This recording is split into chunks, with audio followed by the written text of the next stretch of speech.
Hola, es un placer tenerte aquí. Antes de comenzar, suscríbete al canal y dale like al vídeo. Durante 20 años, mi marido se entregó en cuerpo y alma a la restauración de un coche clásico que encontró oxidado y olvidado en un terreno baldío, como si aquel montón de chatarra reflejara la lucha silenciosa que habíamos vivido desde jóvenes. Noche tras noche, lo veía con las manos manchadas de grasa, la mirada encendida y una sonrisa de quien transforma el pasado en futuro con cada herramienta que tocaba. Aquel coche no era solo su proyecto personal, era el símbolo silencioso de nuestra resistencia, de nuestros sueños compartidos y de todo lo que habíamos sacrificado para seguir juntos. Mientras otros compraban lujos o viajaban, él invertía cada centavo y cada minuto libre en devolverle la vida a ese vehículo, convencido de que algún día sería nuestro premio. Yo lo observaba desde la puerta del garaje, con una taza de café en la mano y el corazón lleno de amor por un hombre que jamás dejó de luchar por lo que creía. Ese coche, poco a poco, dejó de ser un objeto y se convirtió en el reflejo más fiel de nuestra historia. Pasaba horas en el garaje, envuelto en ese olor a aceite y metal que con el tiempo se volvió parte de nuestro hogar, puliendo piezas con una dedicación casi sagrada. Cada tornillo tenía una historia, cada repuesto era una victoria, y mientras trabajaba, me hablaba de la ruta perfecta que trazaríamos por el sur, entre viñedos y pueblos perdidos. Sus palabras eran mapas que dibujaban paisajes en mi mente, con risas compartidas y canciones en la radio. A veces, dejaba una herramienta en el banco solo para mirarme y decir, nos falta poco, cariño, ya casi está. Y en esos momentos, creía firmemente que el coche era más que un sueño, era una promesa viva. Él juró que, al jubilarse, recorreríamos toda España sin horarios, sin mapas, con las ventanillas bajadas y el alma libre como cuando éramos jóvenes y no teníamos nada, salvo el uno al otro. Me hablaba de playas escondidas, de atardeceres en la carretera, de noches durmiendo bajo las estrellas con el coche aparcado junto al mar. Esa imagen se volvió mi refugio en los días difíciles, la promesa que me ayudaba a seguir. Esperamos juntos ese momento durante años, tachando fechas en el calendario, soñando con cada tramo del camino. Pero el destino, cruel y silencioso, decidió interrumpir el viaje antes de que comenzara. 5 años han pasado desde que se fue, y aún me cuesta entrar al garaje sin sentir un nudo en el pecho, como si él siguiera ahí, agachado bajo el capó, silbando su canción favorita. El coche, ya terminado, reluce como nunca, pero su belleza ahora duele. Me siento al volante a veces, en silencio, con los ojos cerrados, imaginando su voz guiándome, gira aquí, cariño, ahora acelera. Cada botón conserva su tacto, cada detalle lleva su rastro, como si hubiese dejado pedacitos de sí mismo en cada parte. No es un coche, es su fantasma, su herencia, su abrazo. Una mañana cualquiera, al bajar con mi taza de café como hacía cada día, noté algo extraño en el aire, la puerta del garaje estaba entreabierta. El corazón me dio un vuelco, los pasos se me hicieron pesados y, al empujarla, sentí que el alma se me escapaba por la boca. El coche, ya no estaba. Desaparecido. En ese instante, todo se volvió borroso, irreal, como si el mundo se derrumbara bajo mis pies. Quedó solo el hueco vacío, un eco helado y la certeza de que algo muy sagrado había sido profanado. Corrí a buscar el teléfono, sin saber a quién llamar primero, mientras mi mente se llenaba de imágenes horribles. ¿Un robo? ¿Un accidente? ¿Alguien sabía cuánto significaba para mí? La ansiedad me devoraba por dentro, como si me arrancaran la última conexión con él. Pensé en vecinos, en cámaras, en denunciar, pero algo dentro de mí susurraba que esto no era un simple hurto. Sentí un escalofrío, una intuición que me heló la sangre. Y entonces, apareció mi hijo, con una expresión que no olvidaré jamás. Lo miré esperando consuelo, pero su rostro era piedra. Lo vendí, soltó, sin pestañear, como quien comenta que ha tirado un mueble viejo. Mi mujer quería ir a París, supéralo. Sus palabras fueron cuchillas, cada una enterrándose con crueldad en mi pecho. Me quedé sin voz, sin reacción, apenas un suspiro atrapado en la garganta. Había traicionado no solo mi confianza, sino la memoria de su padre. Sentí que el mundo se volvía oscuro, que algo dentro de mí se rompía sin posibilidad de arreglo. Aquel coche era mucho más que metal, era el último lugar donde podía sentir a mi marido cerca, era nuestra historia convertida en forma. ¿Cómo pudo hacer algo tan vil, tan insensible?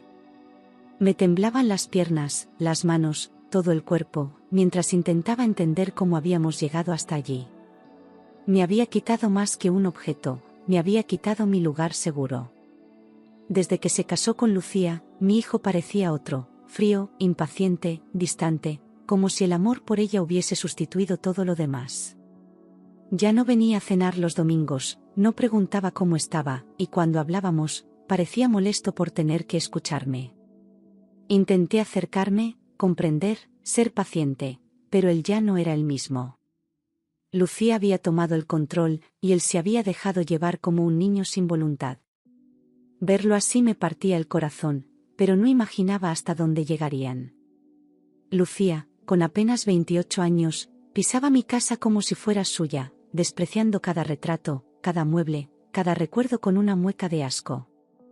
Esto está anticuado, solía decir, y no se molestaba en ocultar su fastidio ante todo lo que no fuese moderno o costoso. Para ella, todo tenía un precio, todo podía venderse. Jamás entendió el valor sentimental de las cosas, y menos aún lo que aquel coche representaba para nosotros. Desde el principio supe que no me quería cerca. Un día, delante de mi hijo, se burló abiertamente de mí: los recuerdos no pagan facturas, señora. Tiene que vivir en el presente. Él no dijo nada. Ni una palabra. Solo bajó la cabeza como si estuviera de acuerdo. Sentí que el suelo se abría bajo mis pies. Nunca imaginé que llegaría el día en que me sintiera una extraña en mi propia casa. Era como si todo lo que había construido durante décadas se desmoronara con una frase.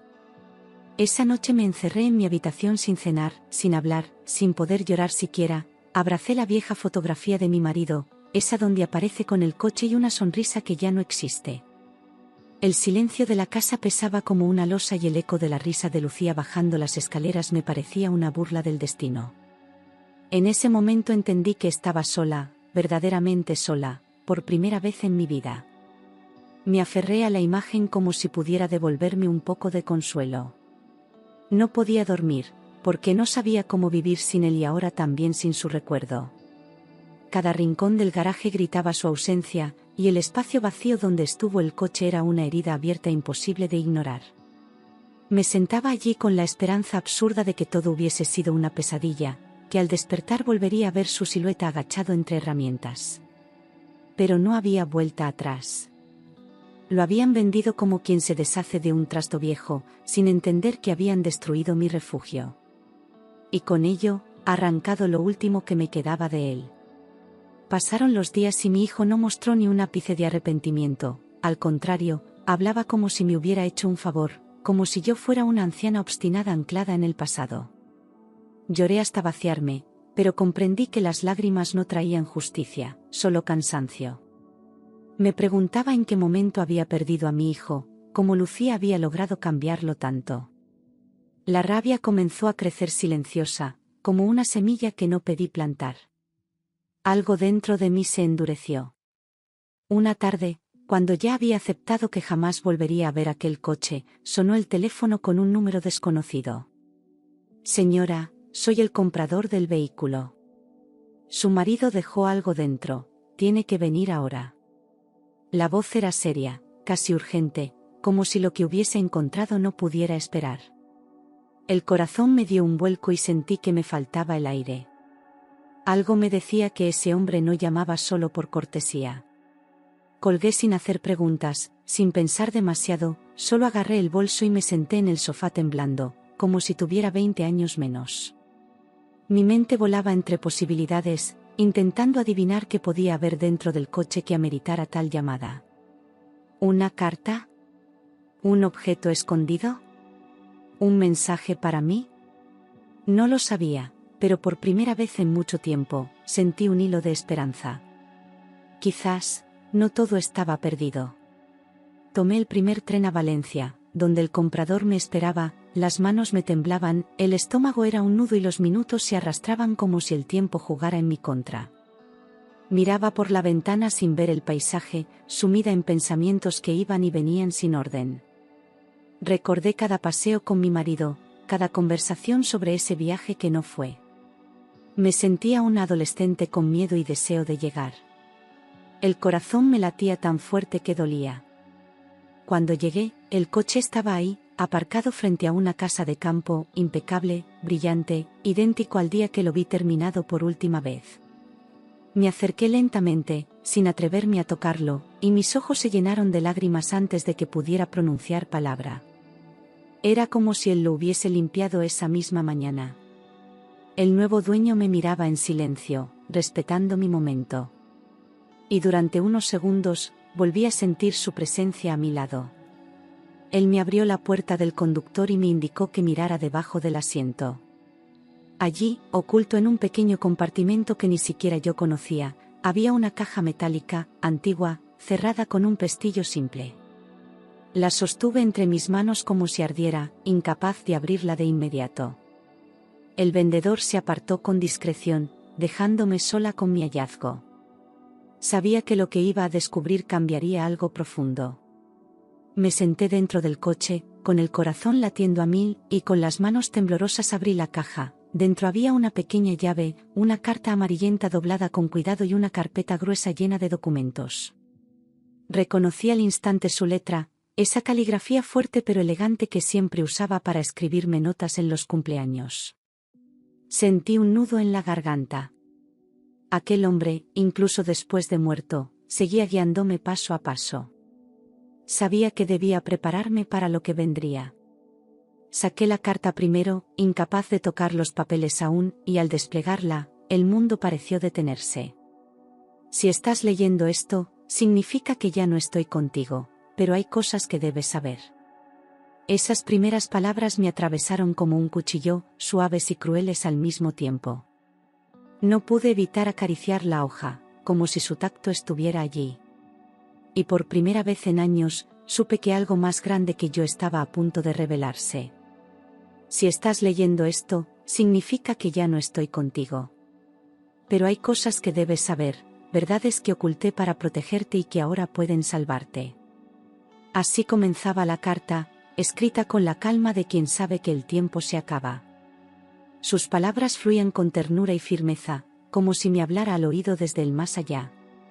Me pedía que no llorara, que leyera todo con mente clara, porque lo que había descubierto antes de morir podía cambiarlo todo. Y entonces, lo mencionó, Lucía. Durante más de un año, había seguido a Lucía sin decirme nada, movido por una intuición que lo atormentaba. Decía que algo en su mirada no le cuadraba, que su sonrisa no era sincera, y empezó a buscar pistas sin contarle a nadie. Contrató a un detective privado, revisó sus movimientos bancarios, habló con personas de su supuesto pasado. Y cada dato que conseguía lo convencía más de que estábamos ante alguien peligrosa. Me estremecí al imaginarlo enfrentando todo eso solo. En la carpeta había documentos con nombres distintos, fotos con peinados cambiados, certificados falsificados y un historial que parecía sacado de una película. Lucía no era Lucía, tenía al menos 3 identidades registradas en distintas provincias y un largo historial de mentiras. En una imagen, aparecía junto a un hombre mayor, también estafado años atrás. Sentí náuseas al reconocer la misma sonrisa que usó para manipular a mi hijo.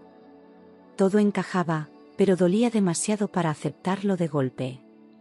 No solo se había infiltrado en nuestra familia, había hecho lo mismo con al menos otras 4, todas con hombres vulnerables, hijos únicos, herederos. Su técnica era siempre la misma: enamorar, aislar al hijo, crear conflicto con los padres y quedarse con las propiedades. Las pruebas eran contundentes, oficiales, con sellos, firmas y hasta grabaciones. Todo ese horror lo había recopilado mi marido, en silencio, mientras fingía no sospechar de nada. Mi piel se erizaba con cada página que pasaba. En la carta, él describía cómo Lucía había comenzado a sembrar la idea de que yo ya no podía vivir sola, que necesitaba supervisión constante. Habían tenido reuniones con abogados para estudiar cómo declarar mi incapacidad legal y enviarme a una residencia. El objetivo era claro: quedarse con la casa, con el coche, con todo. Él no llegó a contármelo en vida porque quería reunir pruebas primero, pero no le dio tiempo. Y ahora me tocaba a mí terminar lo que él empezó. Me costaba respirar al leer cada palabra, al imaginar a mi propio hijo dudando de mi lucidez, creyendo que alejarme era un acto de amor. ¿Cómo no vio lo que tenía delante? ¿Cómo permitió que esa mujer lo arrastrara tan lejos de sus raíces? No era solo una traición, era una puñalada directa a mi alma, un intento de borrarme de mi propia historia.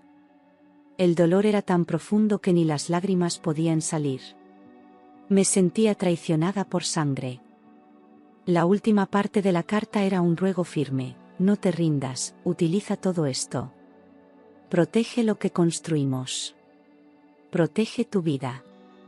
Sentí la voz de mi marido empujándome desde el pasado, como una fuerza que me levantaba cuando apenas podía sostener el papel. Era hora de dejar el luto atrás y convertir el dolor en acción. No podía dejar que ganaran. Él me había dado las armas, ahora yo tenía que usarlas. Miré la pequeña llave que estaba en la caja, esa que me resultaba tan familiar sin saber por qué.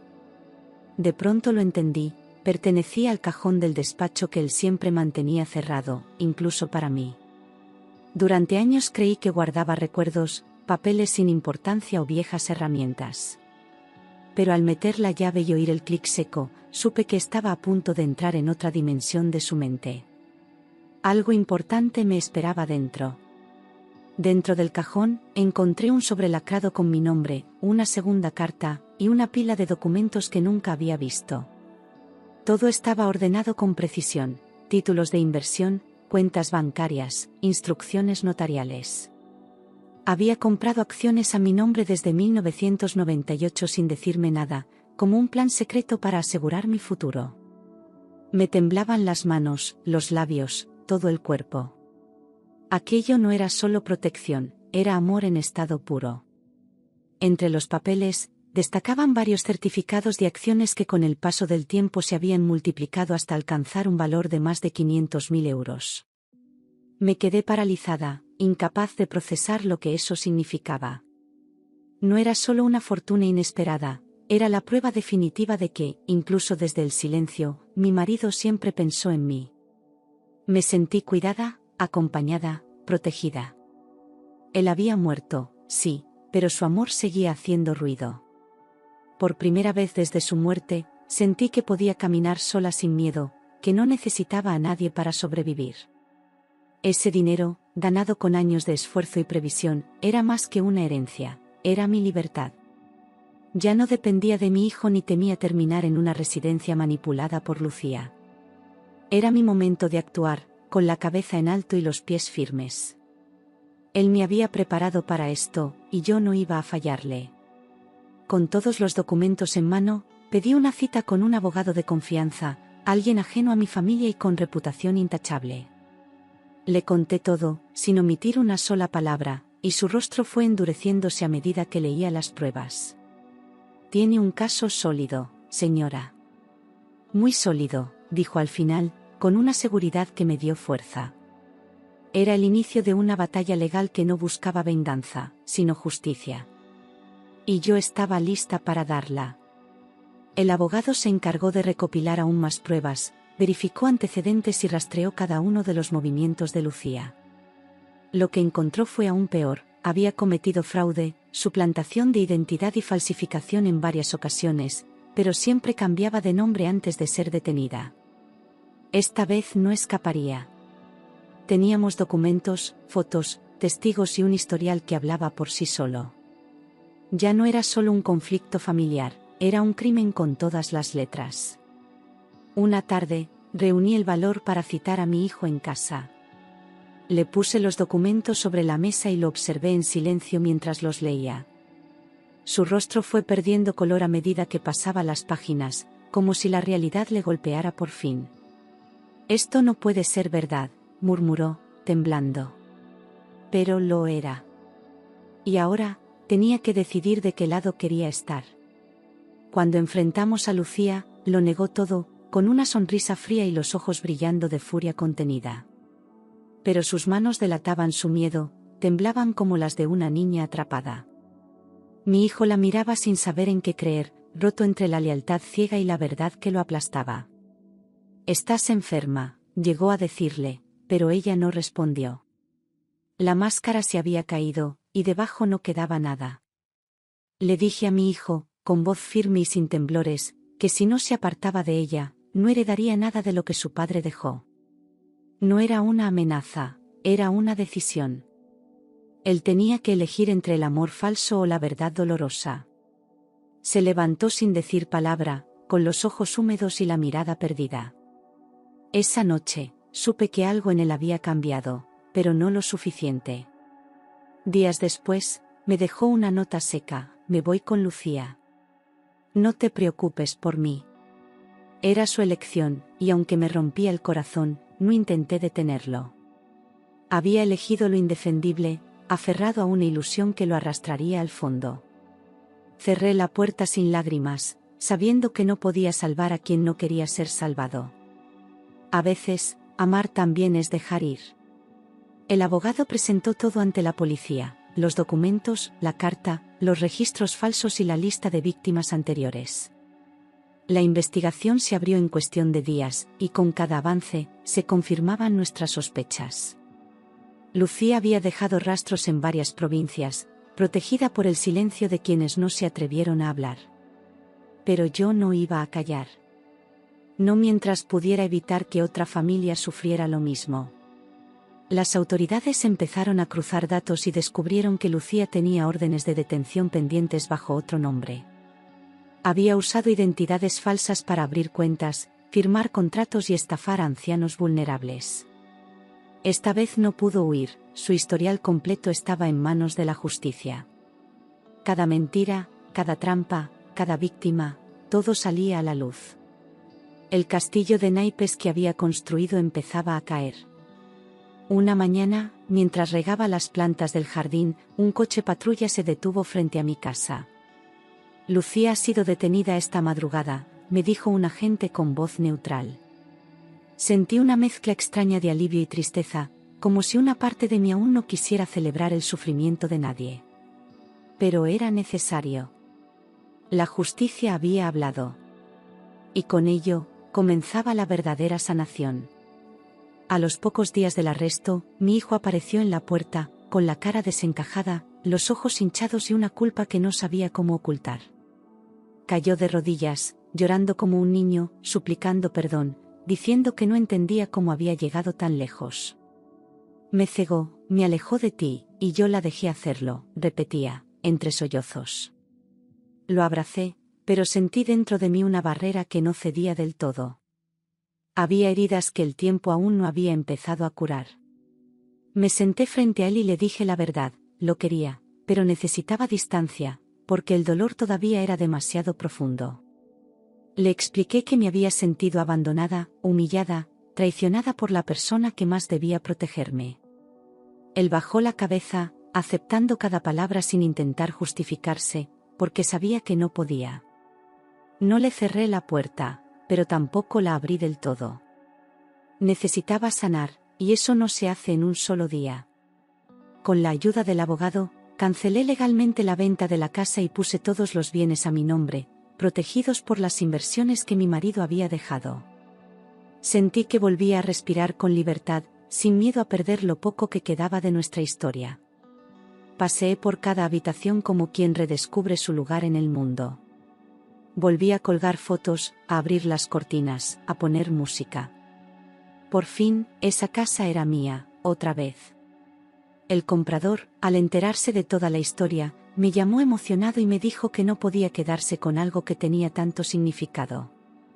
Me entregó las llaves sin aceptar ni un euro, con lágrimas en los ojos, diciendo que el coche debía volver a donde pertenecía. Lo conduje de regreso a casa con una mezcla de alegría y nostalgia indescriptible. Al entrar al garaje, sentí que él estaba allí, esperándome. Y por primera vez, no lloré, sonreí. Esa misma noche, me senté en el garaje, junto al coche, y le escribí una carta a mi marido, contándole todo, la traición, la verdad, la justicia, la recuperación. Le di las gracias por haber pensado en mí incluso cuando ya no estaba, por no dejarme sola, por seguir cuidándome desde el silencio. Dejé la carta en la guantera, como quien deja una flor en una tumba. Cerré los ojos, y juraría que sentí su mano sobre la mía. La ausencia dolía, sí, pero ya no pesaba tanto. Con parte del dinero que me quedaba, decidí ayudar a otros como yo, ancianos manipulados, abandonados o estafados por sus propias familias. Contacté con una fundación local y doné una suma importante, pidiendo que se usara para defensa legal y asistencia psicológica.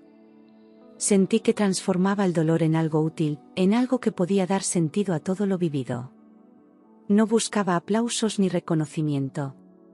Solo quería que nadie más pasara por lo mismo en silencio. Tras el arresto de Lucía, mi hijo perdió su trabajo y fue expulsado de su entorno social. Nadie quería tener relación con la mujer que ahora aparecía en todos los periódicos. Se quedó sin casa, sin pareja, sin rumbo, viviendo de favores y con una soledad que lo enfrentó consigo mismo. Me dolía verlo así, pero no podía rescatarlo de inmediato. Él tenía que entender lo que había permitido. La caída era suya, y el aprendizaje también. Un año después, llamó a mi puerta. Estaba delgado, con el rostro envejecido y los ojos rojos, pero había una humildad nueva en su voz. No vengo a pedirte nada, mamá. Solo, quería verte y decirte que ahora lo entiendo todo. Lo invité a pasar, con el corazón encogido, temiendo volver a sufrir. Pero esa vez no habló desde la soberbia ni el orgullo. Habló desde el arrepentimiento. Nos sentamos en la cocina, donde tantas veces habíamos compartido risas, y hablamos durante horas. Le conté cosas que nunca antes me había atrevido a decir, y él me escuchó sin interrumpir, sin justificar, con los ojos llenos de vergüenza y gratitud. Me pidió perdón por cada palabra dicha, por cada silencio cómplice, por haberme dado la espalda. Yo le dije que perdonar no era olvidar, pero sí permitir que algo nuevo naciera. Y eso, tal vez, era posible. No fue fácil. Cada gesto suyo me recordaba los meses de desprecio, las noches sola, el garaje vacío. Pero lo miraba y veía al niño que crié, al joven que una vez me abrazaba sin motivo, al hijo que se había perdido y ahora volvía a buscar su lugar. Le puse una condición: reconstruiríamos nuestra relación poco a poco, sin forzar, sin fingir. Y él aceptó, sabiendo que esta vez tendría que ganarse mi confianza con hechos, no palabras. Una tarde, mientras él ayudaba a limpiar el garaje, le entregué una copia de la carta que su padre me dejó. Le pedí que la leyera solo cuando estuviera solo, sin interrupciones, y que lo hiciera con el corazón abierto. Horas después, volvió con los ojos empapados y la voz rota, diciendo que no sabía cuánto dolor había causado. Papá nos protegió incluso de lejos, y yo no supe ver nada, murmuró. Fue entonces cuando supe que algo real había empezado a cambiar. Con el paso de los meses, mi hijo volvió a ser alguien familiar, venía cada semana, ayudaba con la casa y se quedaba en silencio en el garaje, mirando el coche como si pidiera perdón. Empezó a hablar de su padre con respeto, con orgullo, contando anécdotas que yo creía olvidadas. No necesitábamos muchas palabras, bastaba con ver cómo pasaba el trapo por el capó, como antes lo hacía su padre. No era el mismo de antes, pero era mejor. Más consciente. Más humano. Lucía fue juzgada meses después, en un proceso mediático que atrajo cámaras, titulares y un desfile de víctimas que, como yo, habían sido silenciadas. Su condena fue firme: 8 años de prisión por fraude, falsificación de documentos y estafa agravada. Ninguno de sus nombres falsos la salvó esta vez.